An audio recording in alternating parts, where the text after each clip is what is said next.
Euh, Ok, écoute, les rumeurs sont confirmées, le Internet Money existe bel et bien. On est en 2023 et je pense qu'il est temps que l'on commence à prendre notre avenir financier au sérieux. Il y a donc des business que tu peux mettre en place et qui vont te permettre d'ici la fin de l'année de générer 100 à 200 euros par jour de travail. Par jour de travail. Ouais, parce que je préfère mettre les choses au clair. Et dans cette vidéo, nous allons donc en parcourir 5, que 5, parce que la liste n'est pas exhaustive, mais que j'ai répertorié et que j'ai classifié en fonction du niveau de difficulté et de l'investissement initial nécessaire pour commencer. Cela dit, avant d'aller plus loin, je préfère mettre les choses au clair. Il n'y a rien de magique ici. Tout ce que je vais vous présenter sont des business models qui ont été testés et qui ont été prouvés, qui fonctionnent, mais qui vont vous demander des heures et des heures et des heures et des heures de travail et d'apprentissage en autonomie. Si cela est au-dessus de vos espérances, je ne vais pas vous retenir plus longtemps. La sortie est par là ou peut-être par là. Je ne sais pas. Mais si au contraire vous êtes prêt à tout donner, bah suivez-moi, on y va. Premier business, vous pouvez être créateur de miniatures pour optimiser le taux de clic sur les vidéos. Alors qu'est-ce qu'une miniature? Ce sont les petites images que vous voyez avant le début des vidéos qui reflètent le contenu de la vidéo pour vous inciter à cliquer dessus. Petite parenthèse, est-ce que vous saviez que MrBeast, genre le GOAT des youtubeurs, il paye environ 10 000 euros la miniature? Parenthèse fermée. Alors, vous n'allez sûrement pas signer MrBeast, ça c'est clair. Sauf que, en ce moment, les plus gros youtubeurs sont en train de refaire les miniatures de leurs anciennes vidéos afin de générer plus de vues sur des vidéos déjà existantes. La miniature est le premier point de contact entre le youtubeur et son potentiel viewer. Donc, il est normal que les gros youtubeurs comme Iman Gadji, Ali Abdal ou Yomi Denzel soient prêts à payer plus de 100 euros pour une miniature. Pour arriver à cela, il vous faudra apprendre un logiciel comme Photoshop. Normalement, en un mois et demi, vous devriez être en mesure de faire des miniatures à peu près potables. Du coup, le niveau de difficulté pour ce business-là, il est relativement faible car il n'y a pas vraiment de barrière à l'entrée. Et l'investissement initial, il est de zéro ou quasiment zéro. Deuxième business, la création de contenu pour une entreprise ou une marque qui consiste globalement à créer des vidéos au rendu professionnel pour permettre à l'entreprise de promouvoir ses produits et services. Alors, TikTok a beaucoup changé les choses avec le format vertical de vidéo car il est devenu beaucoup plus facile de créer des publicités au rendu professionnel sans avoir besoin de vendre un rein. Ouais. Plus besoin d'appareils sophistiqués ou de faire des études en je sais pas quoi pour faire des vidéos au rendu professionnel. Il vous suffit juste de votre smartphone et de développer les compétences pour faire de bonnes vidéos. Alors, il est clair que vous allez devoir apprendre à gérer l'éclairage, le son et les angles de caméra. Mais tout ça, ça s'apprend sur YouTube. Et vous serez bon à facturer 20 à 40 euros par vidéo, pas en deçà parce que on risque de ne pas vous faire confiance ou de ne pas croire en la qualité des vidéos que vous voulez proposer et pas au-dessus parce que vous avez encore vos preuves à faire. Pour ce qui est du niveau de difficulté, je dirais qu'il est assez faible car il n'y a pas vraiment de technique poussée pour entrer dans ce business-là. Et au niveau de l'investissement initial, il est nul, je dirais, parce que vous pouvez tout apprendre sur YouTube et vous disposez déjà de votre smartphone. Autrement, vous ne verrez même pas cette vidéo.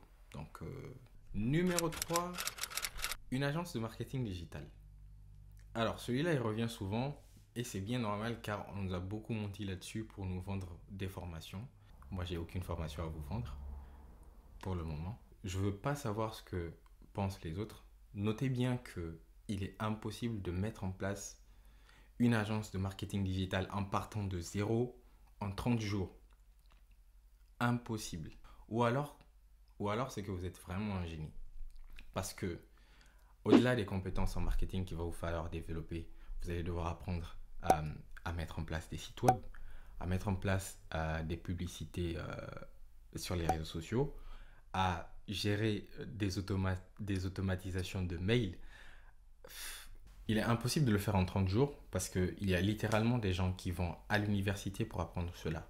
Donc, Ceci dit, le principe il est assez simple. Vous trouvez une entreprise qui vend des produits et services et vous les aidez à faire plus de ventes et ou à augmenter leur notoriété à travers des publicités sur les réseaux sociaux, des campagnes d'email marketing, des tunnels de vente. Pour cela, vous allez devoir vous former en marketing d'abord, puis en marketing digital et vous spécialiser dans un domaine particulier parce que le marketing digital il est tellement vaste que vous ne pouvez pas tout couvrir tout seul. Après quoi vous pourrez facturer 500 à 1000 euros par mois par client.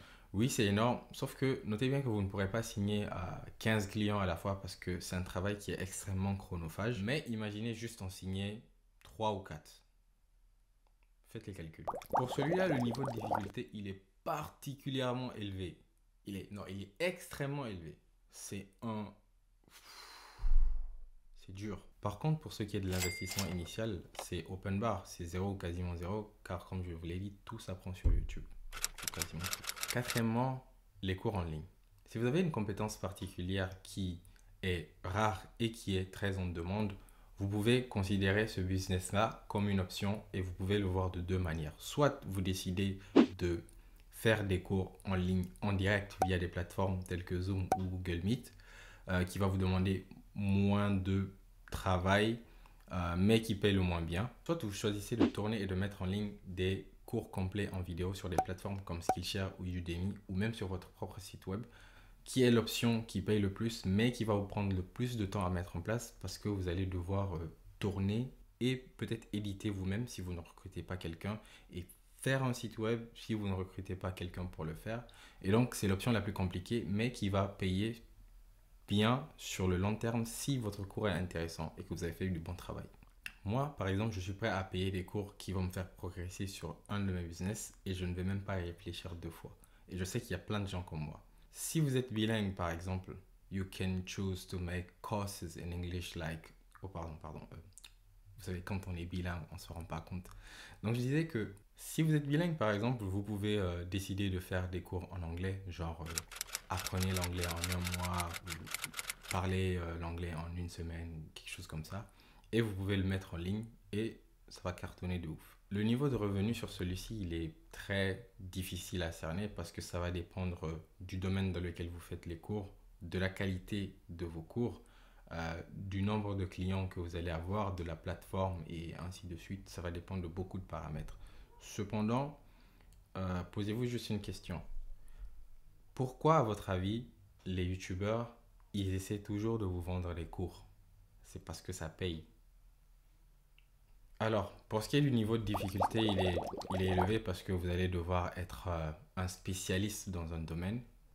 Et l'investissement initial, il va varier de 0 à je ne sais pas combien, parce que si vous décidez de faire un cours vraiment professionnel, cela peut vous coûter quand même assez cher.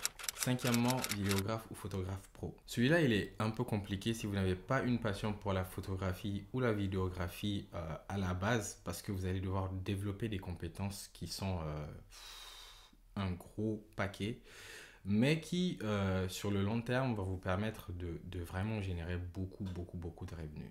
Vous allez pouvoir travailler sur différents projets, genre publicité pour les produits, couverture d'événements, shoot pour de l'immobilier, shoot pour des mariages, faire des vidéos pour des créateurs de contenu. Et la liste est assez longue. Donc, il y a vraiment beaucoup de sous-catégories dedans.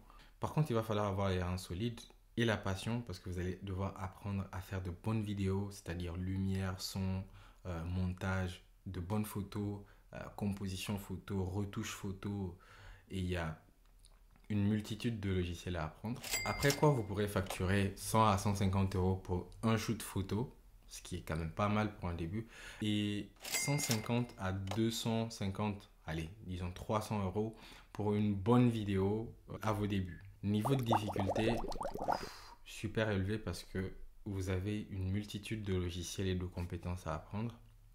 Mais je pense qu'en 6 mois, vous pouvez vous en sortir.